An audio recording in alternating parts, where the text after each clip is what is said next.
السلام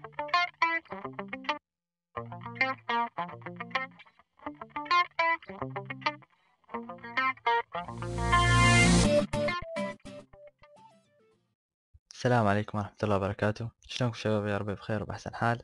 وياكم حسان العلوسي في دورة أدوات الفوتوشوب. عندنا الدرس الرابع من الدورة. الدرس الرابع هو تغيير لون الصورة واللعب تدرجات اللون في الصورة، وتغيير جزء محدد من اللون في الصورة. طبعا استخدامها واسع جدا. هذه الأداة أو هذه التأثيرات اللون حيل واسعة. هسه احنا راح نتعلم الطرق الممكنة لتغيير الصورة، والباقي انتم تقدرون تكتشفوه وتتعودون عليه ويا الوقت. آه، أم، يعني نبدي كتأثيرات. أنا ضفت الصورة هسه ورتبت حطيت الادجستمنت هنا اللي كانت هاي فوق، إذا تتذكروها كنت حاطها فوق. هسه أنا حطيتها هنا ولغيت المربع الأول.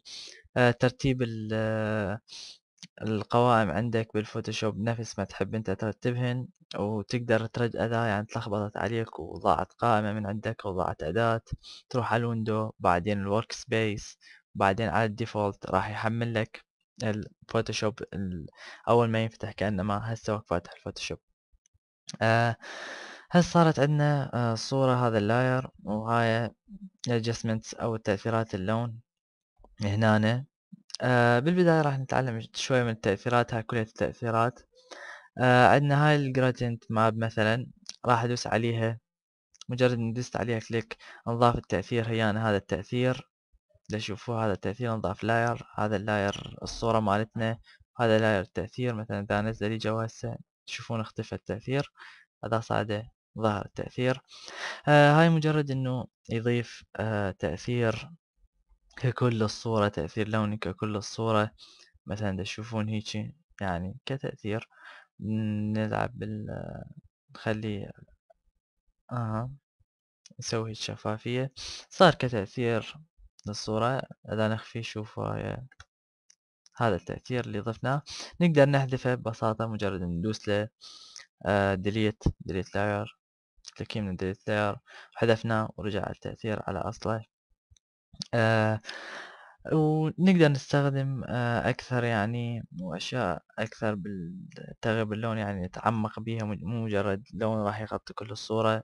نروح على هاي الأيقونة اللي جوا مثل ما تشوفوها، وبعدين على الهاي هي هي هيستريشن هيستريشن بالهيستريشن طلع بالادجستمنت يعني. بالهيستريشن راح يطلع لنا التدرجات اللونية للصورة.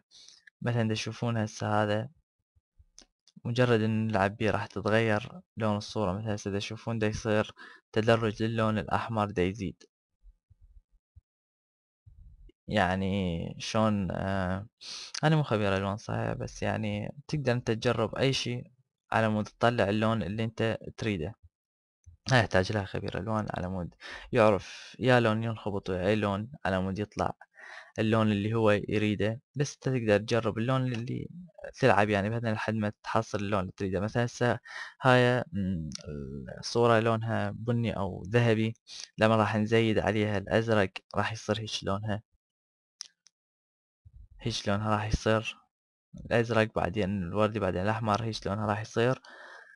آه نقدر يعني نقلل مالتها الإنارة، أو أقصد الألوان، درجة الألوان، يعني نسويها أبيض وأسود، أو نسويها درجة مالتها الإنارة من هنا همين. وإذا همين ما عجبنا التأثير نمسحه ونحل واحد غيره لحد ما تلقون الشي اللي انتو تريدوه. مثلا عندك هذين كلية تأثيرات خاصة باللون. مثلا عندك الكولر بالانس، هاي راح تتعمق باللون أكثر. اللي عندنا لأن احنا عندنا ثلاث خيارات هنا: الهايلايتس والميدتونز والشادوز. مثلا عندنا الهايلايت، تشوفون يعني دا يغير كل الألوان. آه مثلا يعني هسه راح أغير على كيفي، يعني راح أخلي تأثير.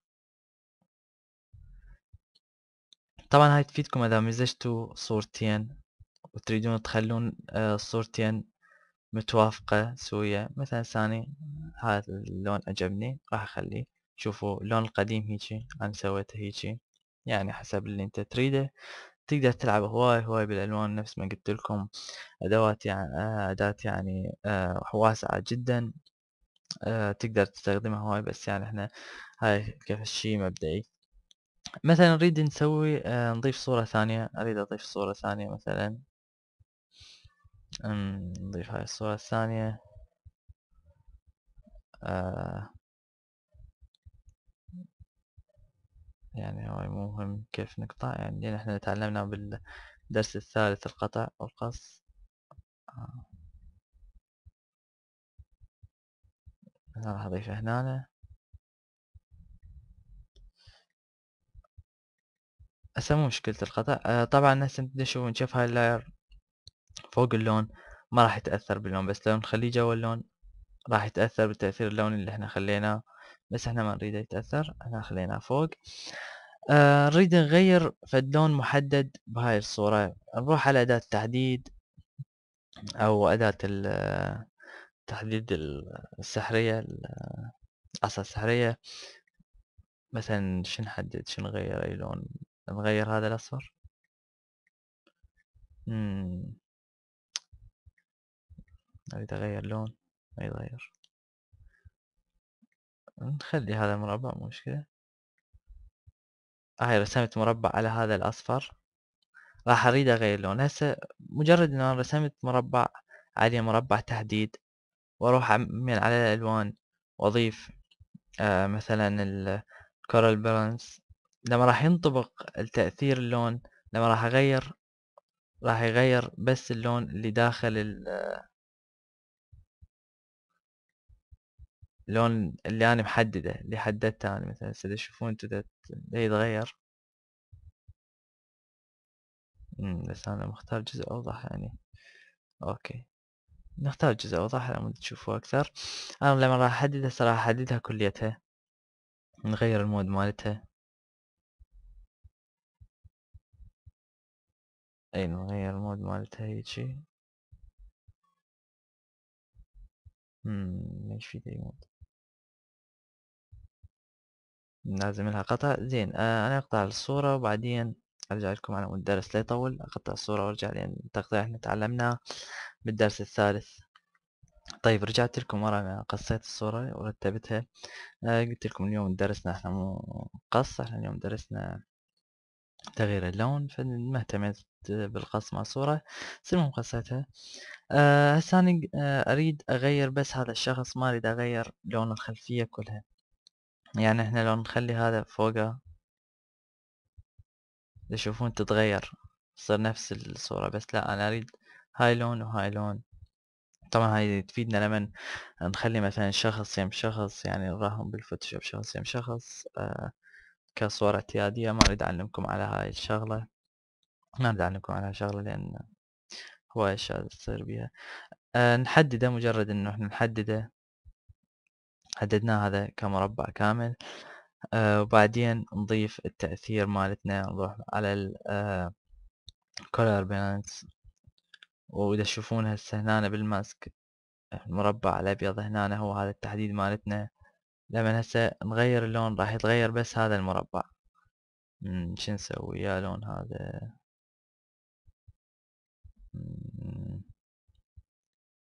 طيب هيك نخليه. يعني انت تقدر تسوي اي شي يعجبك. هيك شوف يعني وين كانوا هسه. نعم. هسه احنا دا تشوفون هاي الجي صارت عليها لون. هسه مثلا لو نخفي اللون، هاي الجي صارت عليها لون. اقدر امسح اللون الزايد. اروح اختار اداة الممحاة وبعدين امسح هذا اللون من هنا. مم، وين اللون؟ امسح اداة اللون باداة الممحاة. امسح اللون، احدد هذا اللاير، احدد الماسك وامسحه. تشوفون دا يروح اللون من عليه. حتى اذا تريد تمسح اللون، مثلا تريد تمسح اللون من هاي، مجرد انك تمسحها يعني. عندك تحكم كامل وواسع بهاي الشغلة. تريد تمسح اللون من على وجهه عادي همين تقدر تمسح اللون من على وجهه. نفس ما قلت لكم تحكم كامل بشغلات اللون. انتوا عاديا على راحتكم تستكشفوها. مثلا حتى لو هيك نخليها انا ودي نسوي نفس صديقة. هاي خوش فكرة صارت. يعني هو هذا نفسه صار هذا. آه المفيد بهذا الدرس انك يعني مو درس مهم. اقصد يعني مو درس مهم. اقصد يعني مو آه يعني كل الدرس لازم تطبقه نفسه تماما. لا، انت هذا الدرس لازم تبدأ به وتشوف شنو اللي يفيدك وشنو اللي راح تسويه على مود يفيدك باللون. مثلا ثاني هاي اكتشفتها بالصدفة انه اقدر اخلي هذا نفس هذا، بس لو تصير حمرة تصير احلى. هاي بعدين لازم. المهم التطبيق المطلوب منك سهل. مجرد انك تسوي لي يعني تحط صورة وتغير اللون مالتها. تريد مثلا تغير لون شجرة، تريد تغير لون وردة، اي شي تريد تغير لونه. المهم غير لي لون وحط لي بالتطبيق اللون اللي انت غيرته. يعني مو الا هاي الصور من بين عليها تغيير الالوان. بس يعني اي شي تريد تغير لونه مثلا يعني كهاي خلفية زرقاء الخضراء تقدر تسويها لون ثاني. وطبعا التطبيق متوفر. يعني التطبيق انت لازم تبدأ بيه وتشوف شنو اللي يناسبك. يعني شوف هاي بشكل أوضح شلون راح يصير تغيير الألوان. شوفوا يعني وين كانت خضراء وبعدين صارت هيجي. هاي بشكل أوضح. كتطبيق انت على راحتك تسويه. المهم تحط لي الصورة الأصلية وتحط لي شلون غيرت اللون مالتها، شلون صارت الصورة بعد تغيير اللون، والمؤثرات عاد من عندك والكتابة. إن شاء الله الدروس الجاية أوسع وأحسن إلك. تحياتي لكم. حسان العلوسي من دورة أدوات الفوتوشوب، الدرس الرابع، تغيير اللون.